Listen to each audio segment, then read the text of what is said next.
Hello, bookworms, bibliophiles, and lovers of all things literature. Welcome to the next chapter of the Braless Book Guild podcast, where we discard our bras and increase our TBR list to talk about books both published and unpublished. We are your hosts, Jenna, that's me, Marissa. Hello. And Megan. Hi. Before we get started, as always, what are we drinking? Let's start with Megan this time. I am drinking an iced peach and passion fruit tea. I don't remember the company name, but it smelled amazing when I was brewing it over there. And Jenna made it for me, so thank you. Yeah, I was the designated barista brewing tea over there because I don't touch the equipment. It's a bad idea. I was going to say, you're always the designated barista because That's true. You worked at a tea shop and you always mess up your mic if you try to adjust it at all. Exactly.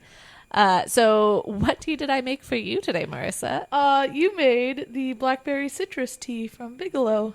I think I've had it before on this podcast. And Ooh, that sounds really delicious. Yeah. It does have chamomile in it, though, so Jenna cannot have it. Yeah. Negative for me, but it did smell good. I almost sipped it and then remembered that I was not allowed to. And what are you drinking? So I am drinking a creme brulee green tea that Megan brought. I was all ready to steep my jasmine pearl green tea. I had it in my cup in the steeper and everything, and then Megan brought over hers and I opened it up and it smelt divine. So I immediately poured back my tea into the jar of my jasmine pearls and poured hers in because it was amazing and it tastes as good as it smells. I am now going to end up buying tea that I don't need to buy. I need to restock because if you saw my tin is very low. I've drank a lot of that. It's amazing. It's so good. You will need to send me the link for sure. Oh, yeah.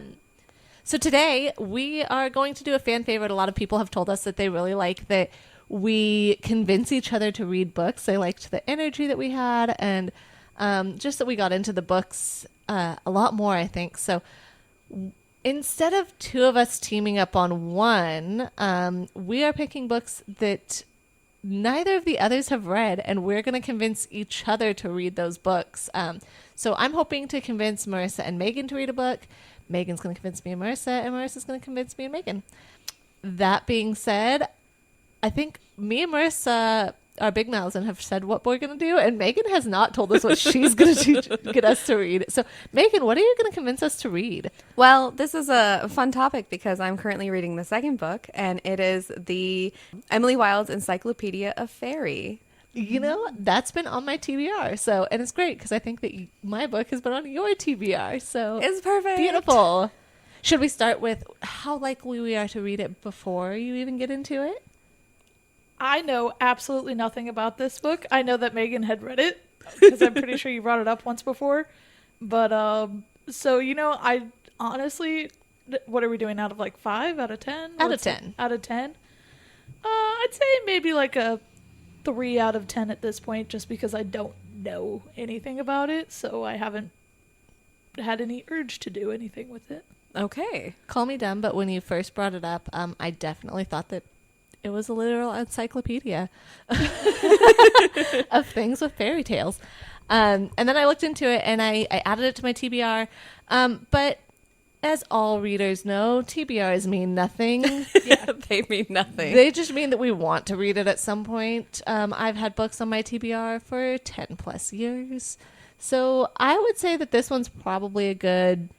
I'd give it a 6. It's above a 5 because it has come highly recommended from Megan, but knowing little to nothing about it, I would say that it was lower on the list. Yeah. Well, the basic gist of it is Emily Wilde is a professor of dryadology at Oxford, and they have a whole entire department at Oxford based on the, folk and the fae that are in the world. And her idea is that she just goes and wants to research and create this encyclopedia just to have for people to read. And it's written like a journal entry. So each entry is like dated. And then it also has annotations, very much like Nevernight by J.J. Kristoff. And it's very fun. But all of the annotations are a lot more of like the history of like, oh, this person believes that these nymphs belong in this classification, but he's wrong. And here's why he's wrong. So it's very quirky, very funny. Emily is definitely on the autistic spectrum. So I feel that there's a lot of representation there. I love that. And she's very fun, but very serious about her craft. And she starts off going to, I don't remember if it was Iceland or Finland. And she goes into a very small village basically to do more research on like the final aspect of these specific fae that she wants to research for her encyclopedia. And I don't want to get into too many spoilers, but she does have a hunch that someone that she works with is actually part of the like high court of the folk. Oh. And yeah, that's just basically what I will say about that. So if you had to feel like, what kind of vibes would this book give? Whimsy. Just it's very vibes. cozy read. Okay. I wouldn't say as cozy as Legends and Lattes, because there is definitely action at the end, but definitely a cozy, like easy to read story about this woman who just loves what she does, and then but still struggles to have like regular interactions with people. And yeah, she's very knowledgeable.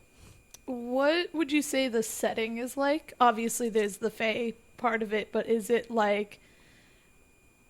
does it lean more towards, like, everybody knows about fae and Feywild and stuff like that? Or is it more like, hey, this is just something she's studying and discovering that not everybody knows? Oh, no, everybody knows. Okay. So because Oxford has their whole department on it, and everyone's, like, trying to get into the department, and everyone does their own thing.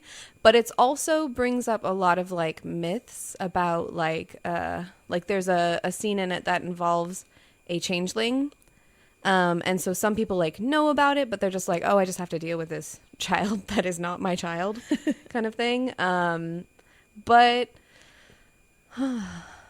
it is set, I think it's 1910, or it's 1909 is the first one, and 1910 is the second one. But I would say that everyone knows that they're there, but whether they interact with them or not is very rare. Oh, okay. Yeah. So something that, like, almost like as if our supernatural world were real, but people just kind of don't acknowledge it, kind of thing. Yeah. Okay. It has also been exactly a year since I read it, and I devoured it. Fair enough. Yeah. I was gonna say I've been there. I understand. I'm probably gonna have the same issue. There is some romance. Okay. I would say, but because again she's on the autistic spectrum, she doesn't really get it, which is also fun to read. And there is a side couple that is lesbian, yes, which is awesome. Okay, that got bumped up much higher on my They are a very cute couple. And they do, as far as I've read, I've only read like, I don't know, 100 pages into the second one. But they have kind of like a cameo in the second one, at least. Nice. Yeah. So that is basically it. Do you guys have any other questions? I'm trying to think. Yeah. I mean, I'm sure I do. Yeah.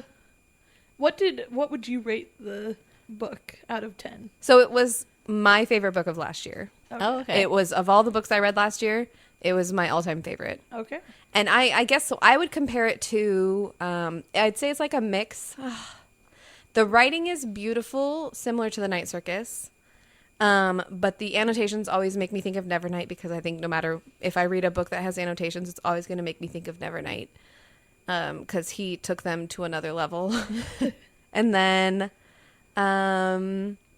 for coziness, I don't really read cozy books, so I can't really like say, oh yeah, it's like this level of coziness.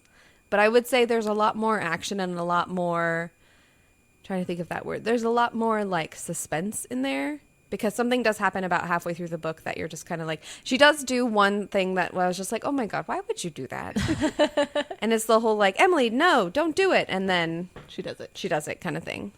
So I guess for me, like my thought with cozy, and I don't read a lot of cozy either. So to me, cozy feels more character driven and less plot driven. So it sounds like this one's a little more plot driven. It has a little bit more of a plot with also character being important to it as well. Yeah, the plot itself, I would say, yeah, the plot is pretty strong. But because it's written like a journal, it feels, to me, it feels a lot more character driven. Oh, okay. So Yeah, maybe that it makes- is more on the cozy side. That's why it feels, I guess, maybe more cozy. Because Yeah. it's more character driven, but still has a strong plot. Okay. Yeah, What made you pick this book up? the cover. It is a pretty cover. I like it. My friend had the Fairy Loot version in her place, and I was like, oh, that looks so cute. And she's like, here, borrow it. And I was like, okay. And then I was reading it, and I had to finish it before I flew out to Korea last year. So I was going to her place, and I had to make sure I finished it before I gave it back to her. So I just kind of binge read it. That's awesome. So yeah, I judged a book by its cover. Exactly. Hey, some of the best ones are that way, even if there's not Hashtag always. truth. Even if we don't like to admit it as readers, I think they are. So going with like the plot versus character and stuff like that, the pacing of the book, because it's always hard when you start a new book and it's a different world and you have to build that world, but also keep it interesting as you're going along. How would you say the pacing is on it? I will admit that the pacing in the beginning is a little slow. One, because you're like trying to learn her voice, the character, like the journal entry kind of voice, Emily's voice, and then I will say it gets a lot more fun and exciting when a certain character shows up, and when that character randomly just shows up, and then I feel like it adds a lot of humor to the story, and then that character also like progresses the story in a way that you're just kind of like, okay, here we go, let's do this. Does it have famous fairies in it? Like Famous fays? Like stuff from like Shakespeare or something like that, like Titania or... Oh. There is like fairy court. Uh-huh. Okay. And there is a specific part that has like the fairy court, but I wouldn't say like the not Celia Oberon and or Celia type thing. yeah. Yeah. But I don't really read a lot of fae books, so I don't really like know. You wouldn't catch the references. I wouldn't. necessarily, Yeah, but- if there was. Yeah. Yeah. So is it just going to be a duology? It's Emily It's Wilde's a trilogy. Okay. Yeah. So the Encyclopedia of Fairies is the first one. And then Map of Emily the Wilde's Otherworlds. Map of the Otherlands. Otherlands. Is the second one, and then the third one they actually just released the title. The worst is when you don't know the title for it. And then Untitled. And then Emily Wilde's Compendium of Lost Tales is the third one. Okay. So, and I think the covers, even though I don't specifically, because I immediately went out and bought the book itself because I was like, I have to return this book to my friend. But the covers themselves, not the Fairy Loot versions, are just absolutely pretty. And they're naked covers. There's no dust jackets on them. Yeah, they are really like pretty. that. I very actually pretty. wanted to pick it up purely from the cover. And I thought it was just in an encyclopedia until Megan started talking about it. And I was like, I don't think this is actually an encyclopedia of fairies. It's her working on the encyclopedia. Yes. And then so I assume the second one is her working on her Map of the Otherlands that she's going to publish because she is a professor who publishes. Okay. Yeah. I like it. Where would you say it's set mostly? Like, obviously, Feywilds and stuff like that, but like, when it's on our world. I think it's in Finland. I'm looking up the name, but the entire first book is set, besides the one part that does go to the Fae court.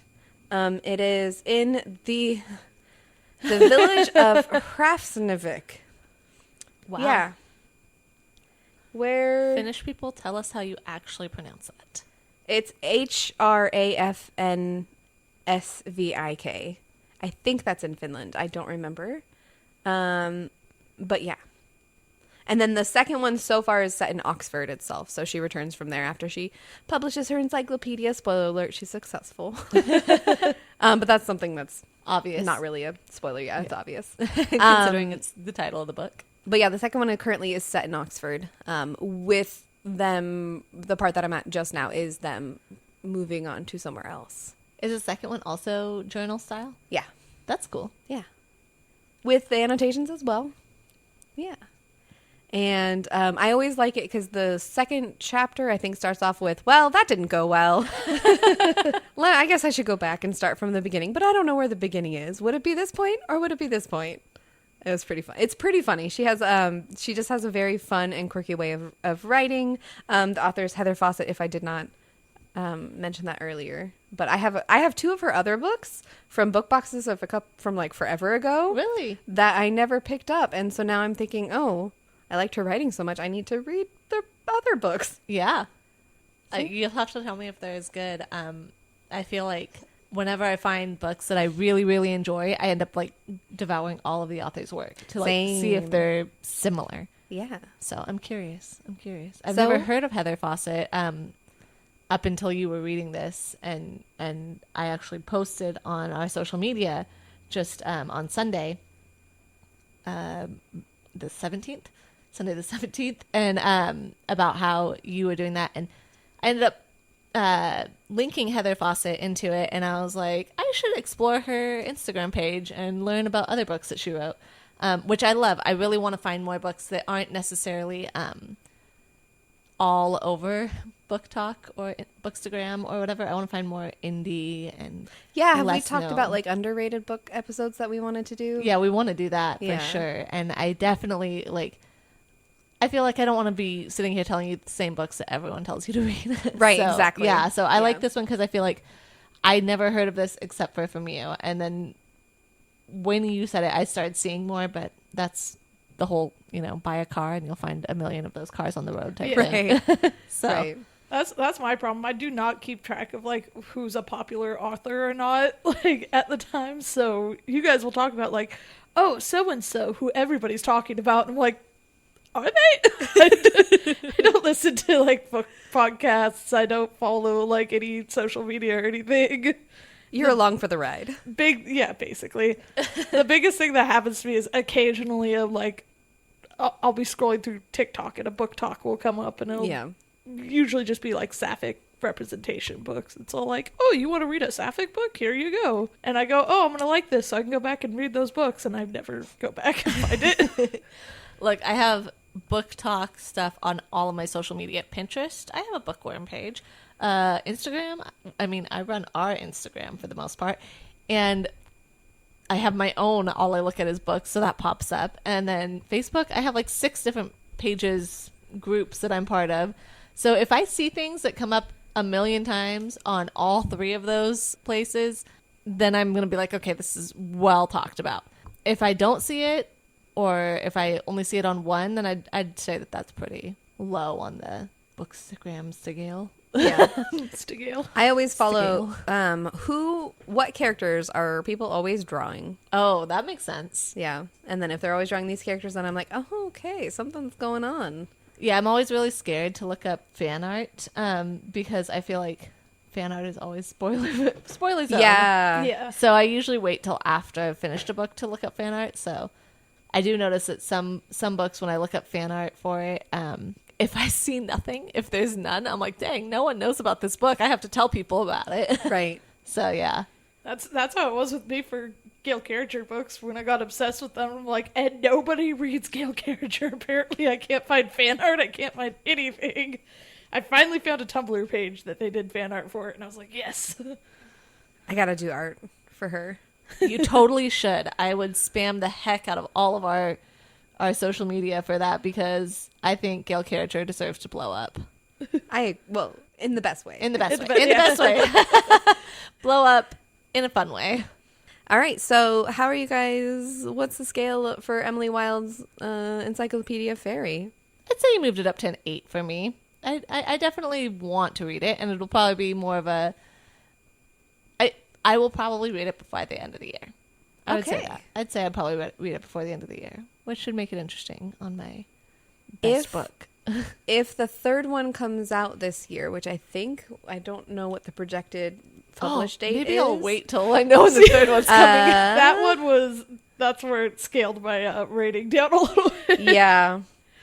January 10th, 2025. So you read it in December, Okay. you'll be ready by January. I can read this around the holiday time. We'll be set. Marissa, what about you? That's what I was going to say. I was like at a 6 or a 7, and mostly it's because it's not finished yet. Yeah. And I'm like, you know what? Maybe once everything's out, I'll go read it, and if I like it, I can binge read it.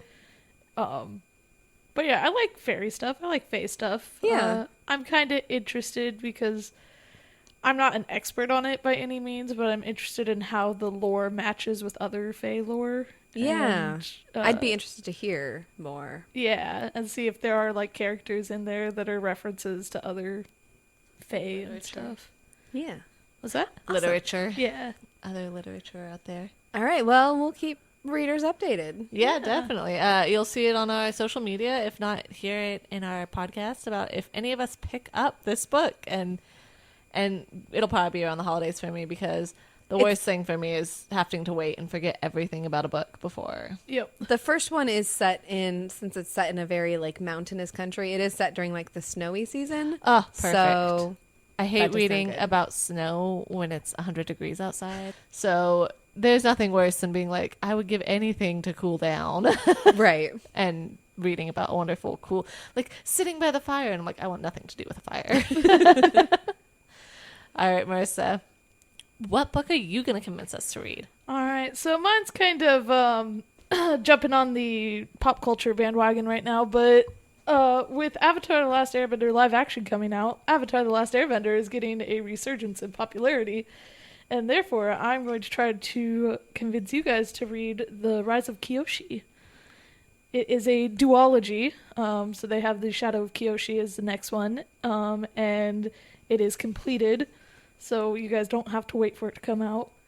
But it is by FCE with the actual co-creator of Avatar, Michael Dante DiMartino, I think is how you say his name.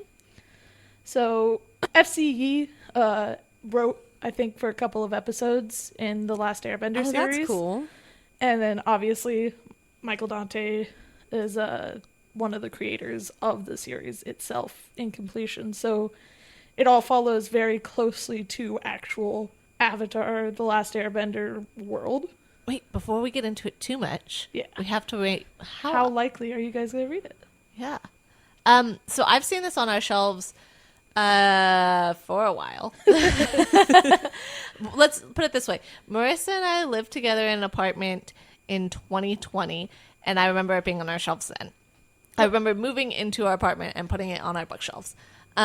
So I have definitely seen it there, and it's definitely been one of those things that I'm like, when I have nothing that I'll read, maybe I'll pick this up and read it, because I've heard Marissa talk about it, but that being said, I don't know a whole lot about it, and I am not generally the type of person to pick up a book that's based off of a movie and read it, unless I hear a lot of good things about it. So I'd say, right now I may be at a 4. I'm probably going to agree like 4 to 5. One, I love Avatar: Last Airbender, but I never really cared for books or stuff that's based off of like shows or movies or anything like that. I'm that way. I've never read like the Batwoman books and like offhanded marvels that all the popular authors do. Or I know you talked about the Star Wars ones. My husband's been interested in reading those, but I have not read any of those. So I wasn't even that type. I take it back. I realized I did read all of the Queen's Hope, Queen's something that is based off of Star Wars. So maybe I am more inclined. I'm going to bump it up to a 6 because I'm going to eat my words. I made her move without even do anything. Jenna's already changed it for me. Okay, so yeah, I was kind of similar to you guys, though. I don't read a lot that's based off of movies or TV shows. Because I consumed the media that it was originally for. And yes, even like watching a movie and then going back and reading the book that the movie's based on can sometimes be difficult. We had a whole podcast episode about that. Yep. So it's like I went into this with kind of low expectations, not really knowing how I feel about reading a book based off of a TV show, but not the actual TV show.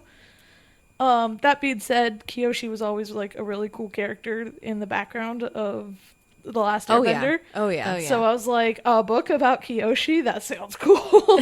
Because she was such, like, in the Avatar world, Kyoshi's, like, legend that she left behind was kind of like her being ruthless and not taking shit from anybody. Wait, sorry, quick thing. It has been a hot minute since, by the way, I have not listened or I have not watched the new live action Avatar. Yeah, None of us have. Kyoshi is the person or the clan of women that... So Kyoshi was the Avatar, and then the Kyoshi Warriors. warriors are based Okay. off of her. Okay. So they, like, basically worshipped her and everything, and Okay. they live on Kyoshi Island, which was created by Kyoshi. So it is a person, a place, and a thing. Yes. It is the noun. Yes, it is the noun. The ultimate noun. But The Rise of Kyoshi, which the book is about Kyoshi being the Avatar and the early days of being the Avatar. And I will say the interesting part about how this starts out is that you start the book and they talk about Avatar Yun, who was the one before? No. Oh. Who is the earthbending avatar that everybody thinks is the Avatar. Oh. And so nobody knows, including Kyoshi, that she's the Avatar. They all think it's this guy. And she works in the same building, like the palace that he works at, or that he lives in. And she's just this lowly, like, street kid that honestly gets pushed around and bullied a lot at the very beginning. So it's kind of one of those, like, the character growth in this to see how, like, knowing that she becomes a super powerful, super badass avatar that is, I guess, supposedly one of the longest living avatars in the world, and how she starts out, like, really lowly is kind of a really cool thing for me, finding that journey going into it. So yeah, it's kind of one of those, like, you know the twist that happens, but you also don't know all the twists that happen, and learning how it gets discovered along the way. Also, with that being said, it's, like I said, the creator of Avatar, so everything is accurate. It's not like a fan fiction or anything like that. It's actually what happened, and lore accurate. I love that. I was going to say, it's worse when... I mean, look, don't get me wrong. I like fan fiction, but it's harder to read things when it's like, yeah, I like that world, so I'm going to make things up for them. Yeah. Like, Right. and especially with something like Kyoshi, where they actually talk about her in the real world. So I like that this is actually what happened to her. Yeah. And then, although that being said, I was reading a bit about the author FCE. So FCE, he talks about, like, when you go try to write for a TV show that's already established, you basically just write a fan fiction episode. And then they decide if they like your writing and if you get the vibes of the characters, and then hire you on. So he wrote an episode that actually ends up being an Avatar. I don't remember which episode it was, but when he was trying to get onto the show, and he was all like, I just wrote a fan fiction, basically. But that being said, this is still following very closely to the world and the characters and all of that. It's kind of cool too, because this is pre-Avatar: The Last Airbender, so it's like, the Fire Nation is trying to take over everything. So the world is as in harmony as a world can be, where every nation always has, like, conflict with each other over something. But it's cool to see the Fire Nation before they were, like, these, like, conquerors. Yeah. They were just a nation. That would be very interesting to read about, when they're just like, oh yeah, it's just like they're on par with the Earth Nation. Earth Kingdom, yeah. Exactly. And you get the Air Nation in there too, because it's before the genocide of them. Wow. So you have the Air Nation in there as well, and other airbenders. Another really cool thing to convince you guys to read this book is it's kind of got a found family type aspect to it as well. Love found families. So there's I don't want to go into any spoilers in it, but there is a point where they're like traveling and they have to travel with these group of people after they discover Kyoshi's the Avatar, and they help train Kyoshi with the elements and stuff. So similar to The Last Airbender in that aspect of it. Right. So what is she? Is she currently a bender of something? She's an earthbender. Oh, she is an earthbender. But okay. honestly, her earthbending is not good when she starts out. Oh, that's interesting. So she's very much the underdog Yeah. starting out. And it's like I said, she kind of gets bullied and pushed around. And she's like, I can barely do like anything. How can I be the Avatar? And then she does something and it's not earthbending. And they're all like, oh, shoot. Wait a second. Yep. So that's interesting because it has the strong, because you were saying that she's kind of the like ruthless one, known as like being the ruthless Avatar and stuff. So it has the strong female archetype, but also the kind of the trope of, oh, but she's helpless and can't do anything, and then turns around and becomes like the biggest badass. Right. Yeah, exactly. I like it. There is romance in it. Lesbian. Kyoshi is bisexual. Oh, So you get a little bit of both. nice. Granted, I will say, and it's not much of a spoiler, the reason I picked it up is because of the lesbian romance of it. But there is straight romances in it as well, and there's representation in there. Very cool. Yeah. Look, I like good lesbian romance. If you recommend the lesbian romance to me, I enjoy it. I like it. I think you guys would like it too. It's very like they've got a good back and forth. That's all that you need. Banter. Yeah, banter. Yes. Okay. Teasing each other. There's kind of that like tension at the beginning of like, am I like, are we going to cross this line type thing? And it's good. It's Okay, now you said it's a duology, right? good. Yes. How does the second one compare? Is it written by the same author and it's still as on par? Are they like, is it kind of like Six of Crows where they could form into one book itself where you can pick up one and... I don't think you can pick up the second one and... Well, I mean, you pick it up right after... So it ends, this one ends, and then you can immediately go into the second one? Yes. Okay. Yeah, I think that's exactly how it is. I think they're both fantastic. I would put them equal to each other as far as how I would rate them and everything.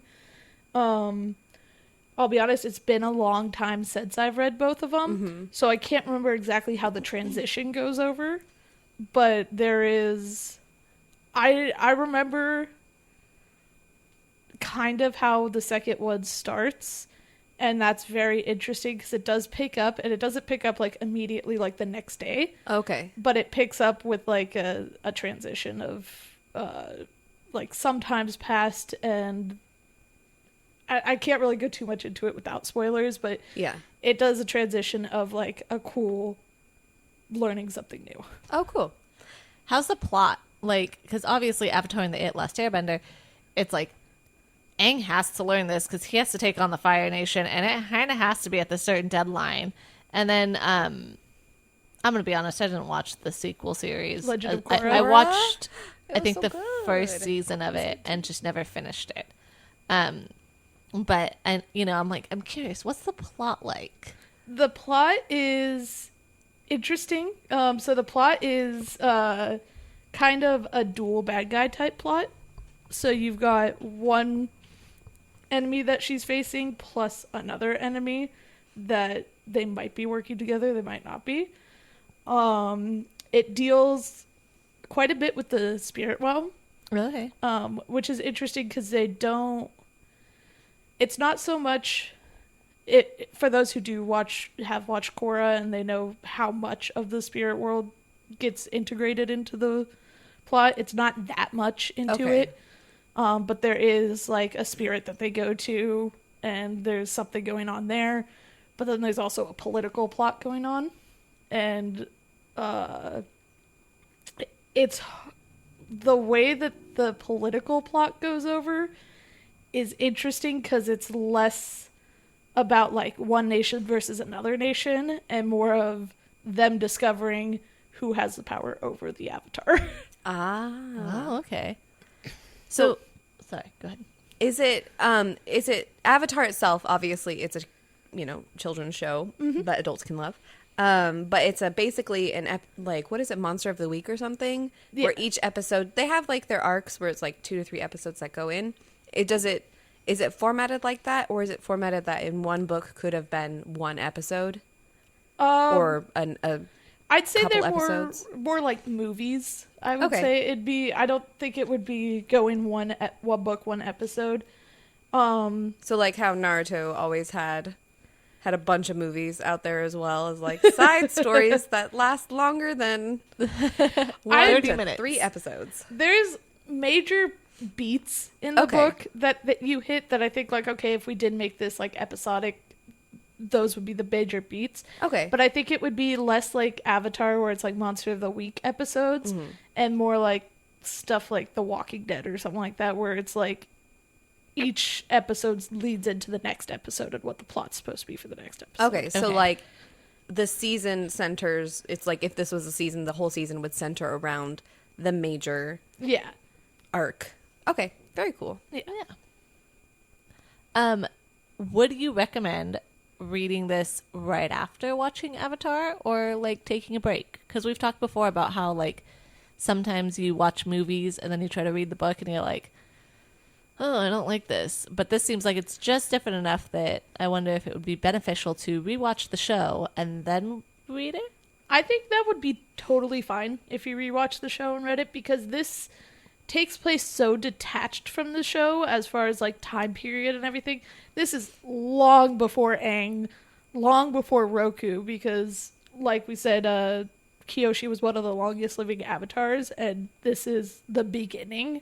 So like this is way before anything that happens in the show happens or even stuff that they talk about in the show happens. Like those that remember Avatar The Last Airbender show really well, you might remember the episode where Aang's on trial for a crime that Kyoshi committed.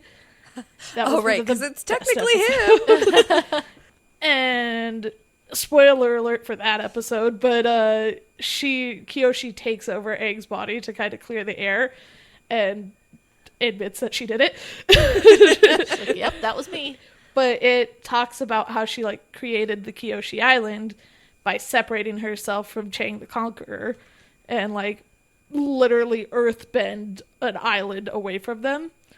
So that like is not even remotely touched upon in these books. That is still so far in her future. Okay. So it's like this, I think watching the show to kind of get in the mood and the vibe and remember like little things about Kyoshi, totally fine to watch the show and then read the book, or vice versa, read the book and then go watch the show and want to watch the episodes that talk about it. Kind of reminds me of the Hunger Games and then the Ballad of Songbird and Snakes. Yeah. It's like it has to do with snow, but it doesn't have to do with like necessarily Snow as we know him in the Hunger Games. It just kind of sets you up for how he was. Yeah, and even that, like there's literally Kyoshi is the only character that I could think of or remember when I read the book that is in Avatar The Last Airbender. All the other characters are not part of it. So it wouldn't be like, oh, they wrote that character wrong. Yeah, okay. So there's no actual then connections other than her. Yeah. So there's no like little Easter eggs or anything? I'm sure there's quite a few like little things that you'll run across. Yeah. And there are, like I said, the interesting thing is like being able to see the Fire Nation as something other than this conquering nation, but they still have certain ideals and stuff from the Fire Nation. The whole thing about like honor and everything like that, that's still ingrained in their culture. So it's like you still get those little bits. And then there's people that are like share the same names as people in the Avatar. Okay. But it's not that person. Yeah. So like, not saying it is, but it'd be like seeing like an Azula. It's like, it's not Azula from Avatar. Right. But that name is used. Yeah. How interesting. That just brings me to, I was thinking, it's just a name that was popular back in the day and they're slowly bringing it back. And I just saw this video of this child going like, yeah, you know what a grandma name is? Samantha. Oh, I know, Rachel. I saw that. Oh my Azula. God. And I'm just like, oh my God. We're at that stage now. Jessica's are all the grandma names. I don't get it. My heart. I don't know why it made me think of how like Tiffany is used but was used in like Shakespearean times, but they don't use it because it's not believable. Mm-hmm. Yeah. That's like, yeah. Yeah, well, I knew a couple of Tiffany's. Yeah. Anyway. Yeah, you guys got anything Yeah. else you want to ask about it? I don't know. I think Yeah. honestly, you have upped my interest in it for sure. I'm much more interested in it. I definitely think I want to watch the show and then read it so that I could see if I find any Easter eggs that maybe wouldn't be noticeable if you hadn't had the show fresh in your memory. I think because I'm kind of in the mood to watch the live action, and I know it's getting really not so good reviews, but I don't know. I'm always like, yeah, I'll try it. Yeah. But I would definitely want to watch the live action show because I know that the Kyoshi Warriors feature pretty heavily in it. So I would like to see that and then kind of be like, if I'm in the mood, then I'll be like, yeah, I'll just hop right into the books. So yeah, I wouldn't mind. That would actually be cool because I think that when I read books, especially for me, I don't picture it in cartoon form. Right.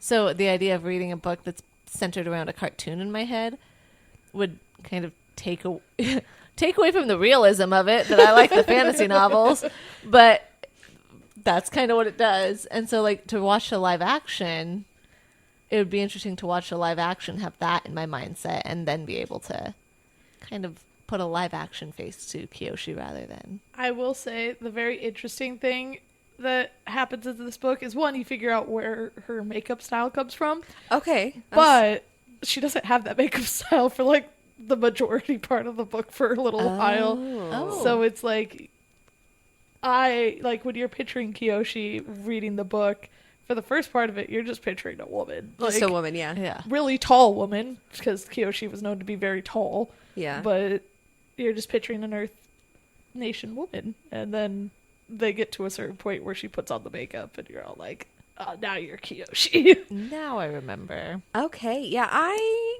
honestly, I probably would read it this year. Yeah. Depends on how soon I can get to the show. Fair enough. Well, now you're getting internet, so sooner. Oh, God. We have made a huge list of stuff we're going to watch I get that. once we get internet. And as of today, we have internet. So who knows what we're going to watch first? Probably Damsel. I want to watch that. I haven't watched that yet, but it's really hard to watch shows with my baby, so Yep. maybe when he goes to sleep. It's not a show, it's a movie. That's either But or either way, anything. it's hard to watch. You have a child. Yes. Yeah. Exactly. I will say with this one, since I've brought it back up for you guys, if you guys do decide to read it this year, let me know, and I will reread it so we can have a nice We discussion. can have, oh my God. Ooh, that would be fun. That would be Okay. really fun. Okay. We could do like we did with Percy Jackson. Yeah, that would be really fun. That would be fun. Okay, well then I will bump it on up to like a 7. Yeah, I'm an 8, 9. I will read it. It just depends on when. When you get Yeah. to Yeah. the... Now I definitely want to read it because I want to have this discussion. So, like it's higher up there. I'd say 7 or 8, but it's just, yeah, I'll tell you what, I Jenna. have to get in the mood. If you need to watch a show, you can watch Avatar: The Last Airbender with your child. Very true. You have a good point. Elias's Halloween costume. Yes. Okay, then yeah, I will move that up to 7 or 8. We'll move it on up. Nice. You've doubled my amount. Nice. Take it. All right, Jenna. Okay, so this is a rough one for me. I was actually trying to think of something that I remembered well enough to convince you guys to read that neither of you have read. Yeah. So the hard part is, and it isn't already on our like list of, well, guys, you've got to read it anyway. Like, I could talk to you guys about the Tempest of Tea, but It's already on our list. you're gonna read it. I'm sorry. Your answer before Marissa and after is should already be reading 10 it. out of 10. I just started it, so that's... But yeah, so I decided, and I know I've talked about it before on the podcast and used it in examples for things. The Serpent and the Wing of the Night. It's by Carissa Broadbent. And the funny thing is, I was telling Megan about it, and I thought about trying to convince you guys to read her other series, The Daughter of No Worlds, which I think you guys would really enjoy. But I read that 3 years ago, and to be honest, it was one of those books that I liked it, but it didn't draw me in so much that I had to read the next book. This book, The Serpent and the Wing of the Night, it drew me in. I couldn't put it down. I devoured it, and then the second book, it's a duology, but it has other books that tie into the world. So, like, there's The Serpent in the Wing of the Night, and then there's a 1.5 book, which is Six Scorched Roses. And then there's The Ashes and the Star-Cursed King is book 2.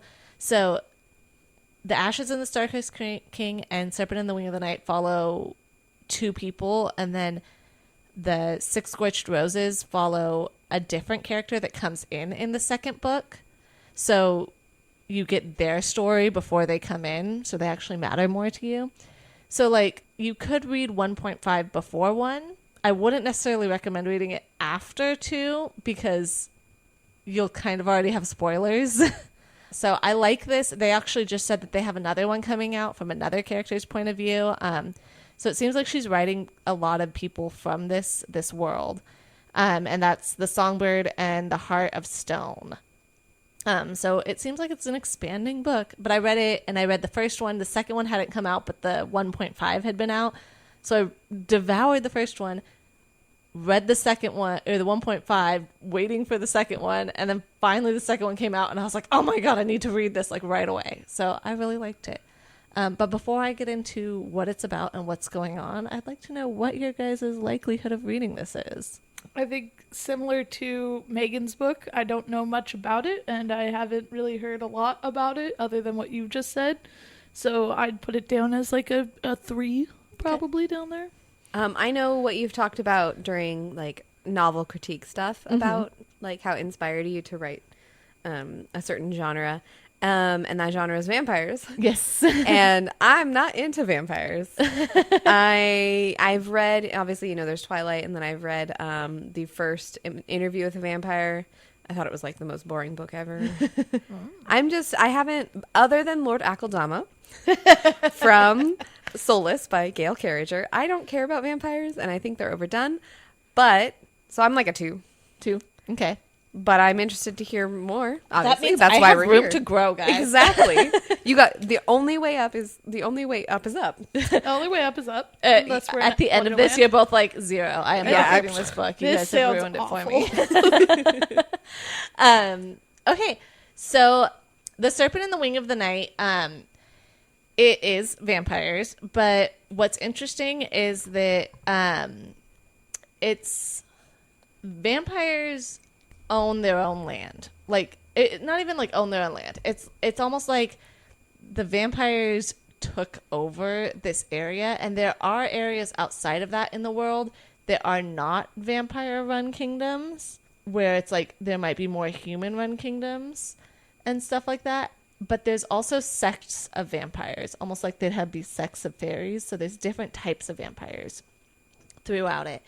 And it's interesting because it follows Aurea, or Aurea. I might be pronouncing her name wrong. And Aurea is the adopted human daughter of the vampire king. And he calls her Little Serpent, so she's the serpent. And she is the human daughter of the night-born vampire king. And in their country, their area that is run by vampires, there's 2 different sects of vampires, and you can tell the difference between them by their wings. So they got wings too. yes. But there's the feathered wings, or like more like bat-winged type vampires. And her father and the ruling class right now is the bat-winged type people. And I wanted to read the first sentence to you guys because that's kind of what drew me in so well. And like, I got it on Kindle Unlimited when I read it, and on Kindle Unlimited it's like underlined if people highlight it a lot. Yeah. So like, you know, it's a good first sentence when it's underlined. And it said, "The king did not know then that his greatest love would also be his ruination, nor that either would come in the form of a tiny, helpless human child." And so she is a human that lives in this court, and she is known by the vampires and like pretty much like the princess there, but she's a human, so she's really not thought highly of. And she's like fighting for her survival all the time because, and like has to do things kind of like she's thinking 10 steps ahead to make sure that she doesn't die. And they have this competition that happens very, very, very seldomly. It's like once every like 100 years or something. Not like, oh, you know, next year I'll try. But like once every 100 years, they have this competition where anyone could enter and they fight pretty much to the death. It's like a life or death, like Hunger Games style competition. And if you win, their goddess will grant a gift to you. So whatever your wish is, she will grant a wish. And all these people are kind of coming in and like doing these things to try to get this wish, but she's the only human that's gone up against all these vampires. And so like all of the odds are stacked against her. But like her father is wants her to win because essentially her wish would be not to be a vampire, but to be like safe and like immune to being it and stuff like that, because you can't just be easily turned. So maybe her wish was to become a vampire, because if you're turned, there's like something like a 60% chance you'll die. Like it's not high odds that you're turned and succeed in being turned. You're more likely to die. So essentially she wants to become a vampire and become like safe in this world because that's the only family she's ever known. And she has like very vague memories of being a child with like human parents, but they're super vague. So she goes into this competition and it starts out with her before the competition walking through, and it kind of gives you like the history and stuff and how like their country has been like in war all the time, where it's like constantly back and forth between the Nightborn, who are the bat-winged people, and I honestly cannot recall. I have to look up. The Dayborn. The Dayborn. So the serpent and the wings The Wing of the Night. So the Wing of the Night. The Kajari. No, the Kajari is the name of the tournament. Sorry. But I forget what the opposite of them are. Either way. So he is the Wing of the Night. She is the serpent. Obviously, there's a male love interest, as we know. She's a serpent. That's what her father always calls her. I'm sorry, did I miss that part? Sorry. That's okay. So her father calls her the serpent. When he found her, like there had been like war and her house had like been caught on fire and all this stuff, and there were 2 vampires that were about to like eat her, essentially, because humans are pretty much just food there. Like, yeah, they keep them relatively safe, and yeah, they don't just slaughter them aimlessly because they want to keep them as food, but like they're just kind of there to be preyed upon, and like they're the weaker class and stuff like that. So they have like human like villages and stuff, and Aurea would sneak out and like hunt vampires that were hurting humans and stuff like that, and like try to keep the humans safe. And she has like a few human friends. But anyway, so he found her and she was like fighting back when these vampires were trying to eat her. And so her father called her Little Serpent because she bit back, like, even though these essentially like prey were after her like hawks, and she's, you know, full of venom. So he calls her Little Serpent. So you see, and her father like genuinely loves her. They have a good connection. He's not like, he's a king, and like you see things about him that you're like, oh, like you're kind of a jerk, but like he also like genuinely loves her. And then it has the perfect enemies to lovers because he's from the other type, not the bat-winged people. He's the guy that comes in and he has a wish that he wants, but it's all from her point of view, so you don't know who anyone else's wishes are. And you go into this and she automatically hates him, automatically distrusts him because he's a threat to her people. Like, they're always fighting for the throne. So sometimes it's the bat-winged people, sometimes it's the bird-winged vampires that rule. And you can always kind of tell based on the art that's up in the castle and around the kingdom to see who's in charge and stuff like that. So she doesn't trust him, doesn't like this guy, and they go into the Kajari, and they're like essentially like it's just like, here's a human in the middle of all these vampires that may or may not be fed at any point, like, you're pretty much screwed. Yeah. But, like, she's such a strong and interesting character that, like, you're rooting for her the whole time. And it's not like, I mean, she does have main character armor. Yeah. Because that all main characters do, but it doesn't feel over the top, like, well, obvious main character armor. And so she ends up making this, like, alliance with this guy that she knows she shouldn't trust, but she's like, that's fine. I'm just going to kill him at the end anyway. Like, I'm just going to get to know him, see what, you know, he's all about, and learn his fighting techniques so that I can kill him. And meanwhile, like, she's sneaking out and, like, trying to help the humans and stuff like that. So she's such an interesting and fun character to read about, and she's so strong and well-rounded that you care about her. She's not the type of, like, character where you're like, oh, the whiny, annoying girl that just wants to be a vampire and, like, doesn't care about anyone else. Like, she seems to have, like, a lot of good characteristics that you're interested in and a lot of development. And the romance is so slow burn and so interesting that it's not the instant, like, I don't know why I'm attracted to so-and-so. Well, obviously you're attracted to him because you're attracted to him and he's the hot guy with the rippling muscles, and what else would you do? Like, the whole time she's just sitting there like, I'm attracted to him, but I'm planning on killing him. Like, it's going to happen.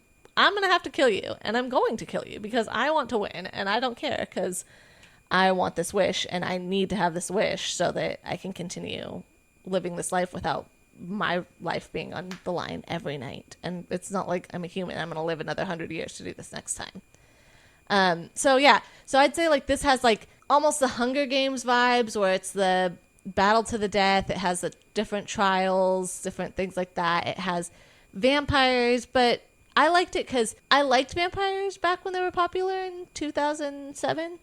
And then they burnt out, and I just really didn't care about vampires anymore. It's like, then we started getting into fae, and now fae are the thing. And, well, actually, I think then it was witches, and now it's fae, and it's like, we go through cycles. So it was nice to go back to something that I had liked before, but it was an interesting take because, like I said, there's vampires, but the world is such a different place. Like, there's human areas, there's vampire areas, there's different, like, kingdoms in the vampire area. It was so well constructed, and the magic system and the whole world felt realistic and believable. Well, I mean, as far as a fantasy world can. And the characters were so interesting and intense, not just, like, one layer characters. And the stakes were really high. And so it has, like, all of that. And then it also has, like, the perfect slow burn, enemies to lovers. And I thought I knew where it was going.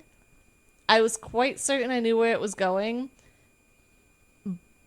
But the end of the book was what I thought the end of the second book was going to be. So end of book 1 was where I thought the end of book 2 was going. And you kind of see some of the twists coming, but you also, you're thinking they're way in the future, and all of a sudden it happens, and you're like, wait, what? And so, like, the second book was just as strong because when book 1 finished, I was like, wait, hold on. Wait, what? Like, wait, what do you mean that's how that happened? Like, it was well done. It genuinely made you think about what your choices would be in those situations and scenarios. And I like that even as things progressed, and even as I saw things coming and I saw what was going to happen, I was able to be like, oh, I still care about your characters. I don't feel like, oh my God, it's the same ending that everyone else has. So I'm sorry. I feel like I was all over the place on this. You were going. You just kept into going. It, and you just kept going. I was so passionate. Let me tell you all about when it felt all over the place. I was all over the place on this one. I was sitting here thinking, like, was I this way with? I know. I was like, did I talk this long? I feel like I wasn't as passionate about my book. So this is hard. We love you, Jenna. Obviously, okay. come on, it's the Hunger Games. The Hunger Games, it's a main character. She doesn't die, so we know that, like, her or the guy are going to end up with the wish because it's a love interest, right? There's things like that it's like, I don't want to go into it because I don't want you guys to, like, have spoilers. Right, right. But at the same time, that is really what, like, all of it was interesting. I knew where it was going. It's, you know what's going to happen. You know that one of them is going to end up at the end of it, or both of them are going to end up at the end of it, and, like, they're going to end up having to kill each other, or something's going to go on, right? So you're expecting the ending based on just the plot device. The way they ended the first book is what made that whole series for me. Because the way they ended that first book and the way everything went on, and the person that she was after the end of it, and it didn't feel like every other book I've read. That being said, I don't want to tell you what happens in the last 30, pages of the book or whatever. And it's not even the last, probably last 100 pages of the book or whatever. So I have to build up everything else. Questions. Yes, questions. So you said the main character is strong. Do you have a comparison of who she would be similar to? It's funny because I was trying to think of who she would be like. Or like a mix of characters, I guess. Because you could say you're a strong character and then you're whatever Aelin from Throne of Glass who's just mean to everybody. So here's what's funny. The other series that she did, The Child of No Worlds or whatever, when I was reading that book and I thought about trying to get you guys to read it, The Child of No Worlds, I wanted to be like, this is what they wanted Aelin to be like in Throne of Glass for the first part. Because she was a slave who bought her freedom and had to learn magic to save her people, which is essentially what Aelin is in the first part of the books of Throne of Glass. But it was horribly written in that one. So Carissa Broadbent, I think, is a phenomenal author because she genuinely writes her characters in a way that they are those characteristics. It's not the, I'm snarky, so I'm I'm totally the strong person because I'm snarky. Like, you can be snarky, but you also, like, genuinely have to, go out there and stand up for yourself. And, like, you have to have the muscle behind it. You can't just be all snark and think you're tough. And right now, for some reason, I'm blanking on every genuinely tough character. What are books? Yeah. What Who are people? Yeah. Who are characters? Who does things? If we're going with the analogy with the Hunger Games, I feel like she's more like Katniss and Triss, but from like Divergent and Hunger Games. But instead of being the like, I just know how to shoot a bow and arrow because I had to hunt for food, it's like, I'm going to save myself because I genuinely have had to save myself my entire life anyway. Okay. Like, I am a prey living among predators constantly. And I think it's BS, and I want to, and she wants to be strong and be able to save people because she wants to save humans. She doesn't like that vampires are able to just go out and like prey on people. She has like a human friend that is like her only human friend, and her human friend will like sell her blood / like sell herself for blood to like make a living essentially. And she's like, that is BS. Like, the only way to guarantee you're safe is by selling yourself because they want your blood anyway. So if you're offering it up freely, then, and so like she wants to protect people. She wants to be able to protect herself, and like she fights to do that. And her father is the king, so like he makes sure that she's able to actually like hold her own. But it would literally be like training a cat to go up against tigers. Like, she can hold her own and she can do it, but like at the same time, in every way, she's weaker than the vampires. So it's not like because she's just so smart, she just lucks into these things. It's like, no, she genuinely had to like learn it all. So I can't think of anyone that I'd compare her to in that way. What about you? Any questions? There is no gay love story. I'm sorry. No, I figured if you were going to try to convince me to read this, one of the first things you would have said would be like, Right. and there's this representation in here. I really wish there was. I can't think of any other. And usually I like make note of like, oh, gay representation, but I can't think of anyone. There is the like, it's not quite the found family aspect because like she's the adopted daughter of the king, but like when they're in the Kajari or whatever the tournament, you know, she teams up with this guy and his best friend who's a girl, and that's her like crew. The friend group. Yeah, the friend group in there. So it's not just her and the guy. It's like her and the guy and his best friend. And like, so in that aspect, she has that like bond with more people than just him.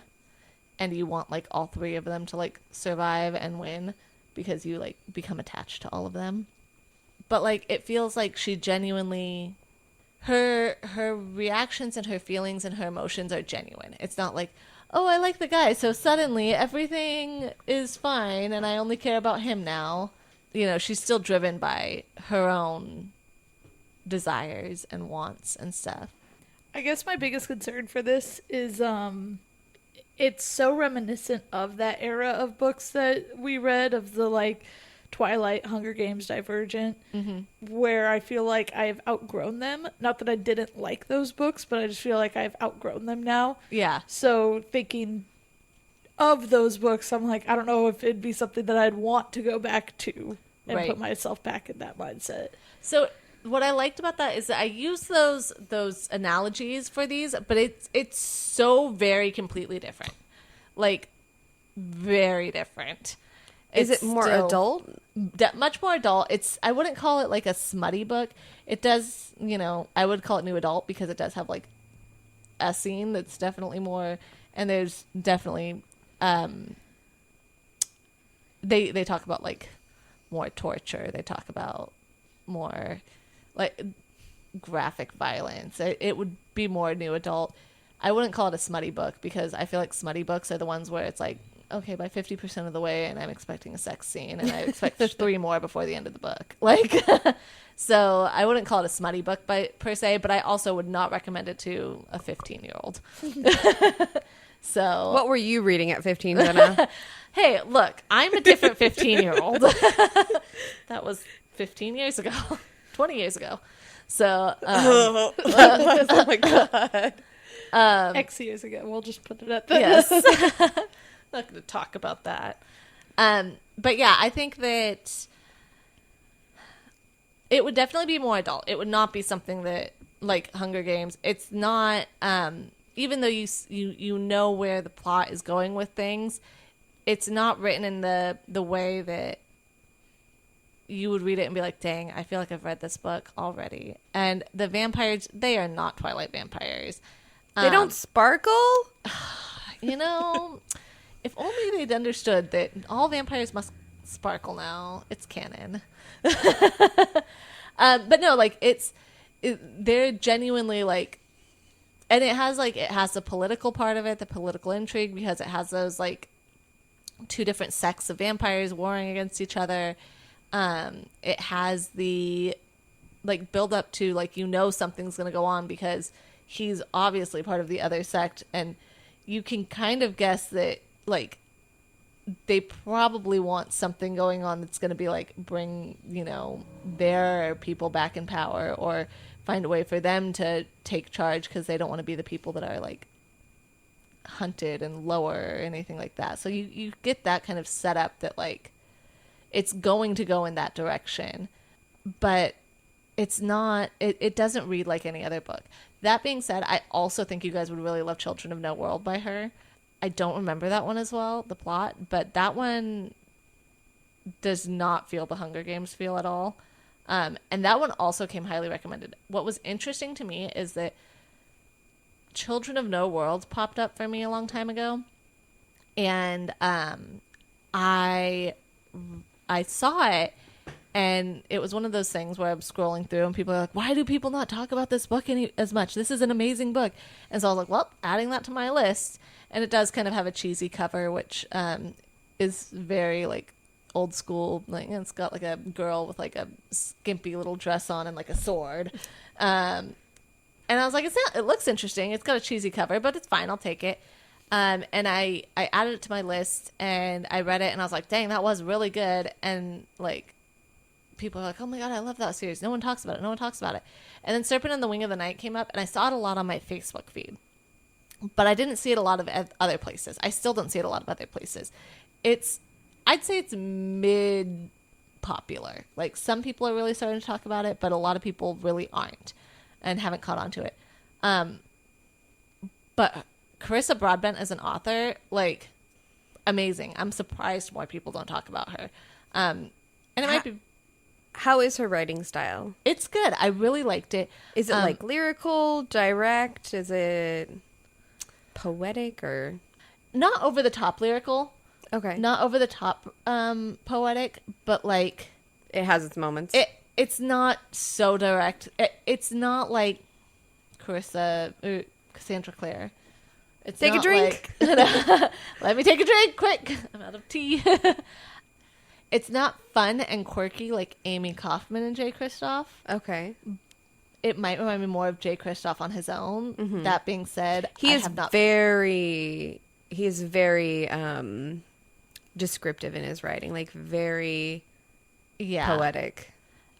I wouldn't say it's that bad. Okay. It's that high, but it that bad.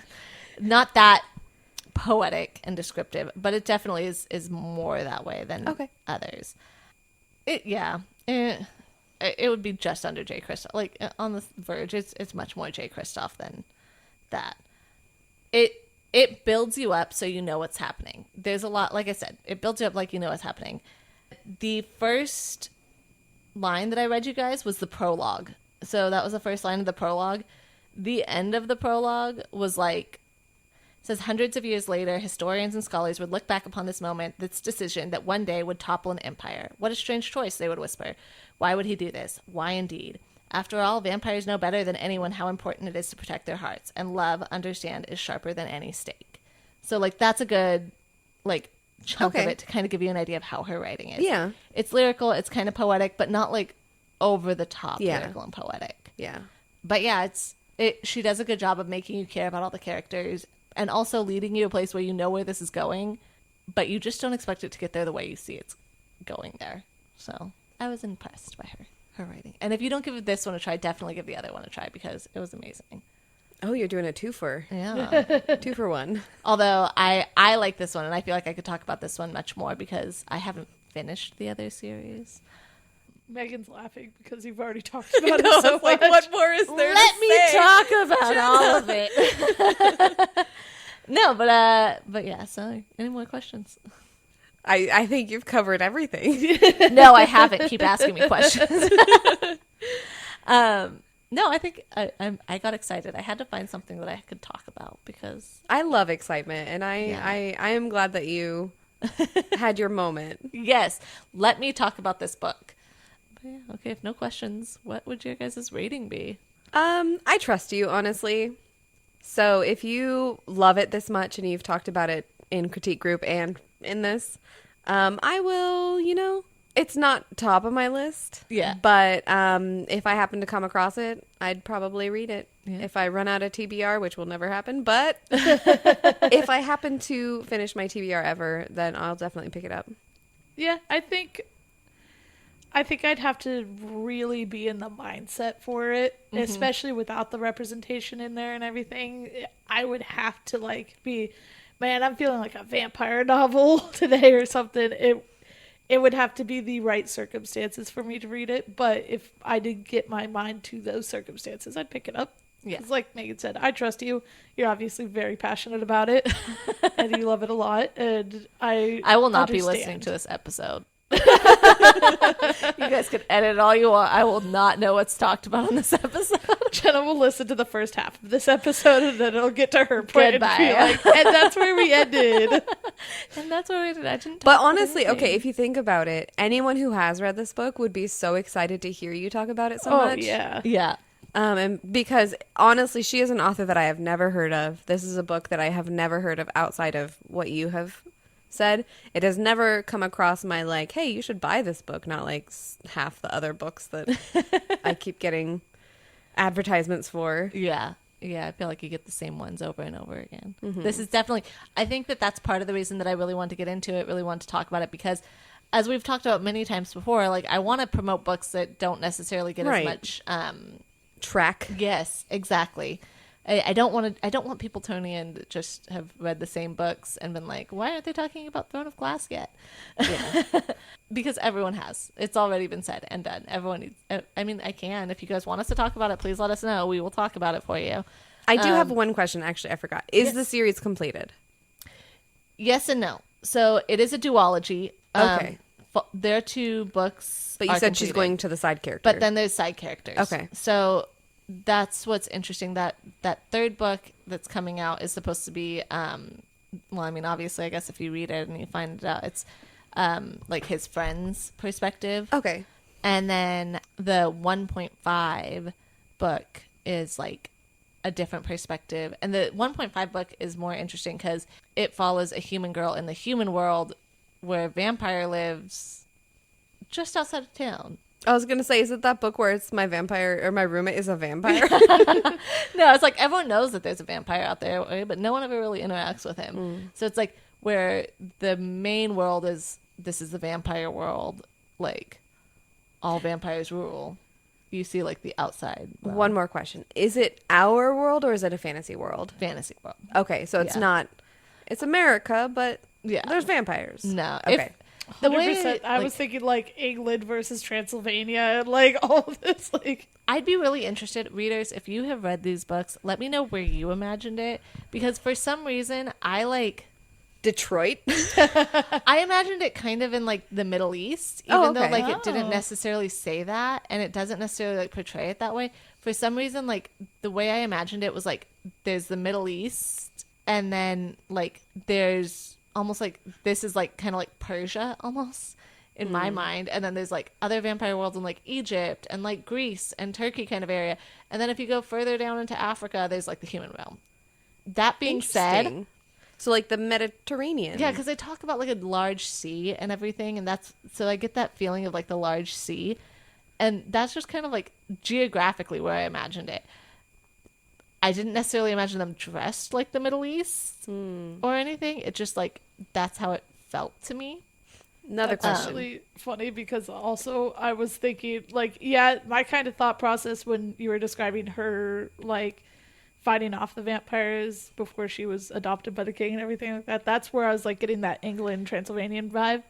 But when I thought of like the actual vampire world, I'm like, I just thought of hell. Like I just thought of like this brimstone castle in hell. Yeah, no, it's like it's kind of interesting because it almost has it like as far as vibes go, it does feel more like a little bit more like European, where it does have like the castle and like the like court and the aristocratic, and then like the neighborhoods and sects that are more like that's the human sect over there.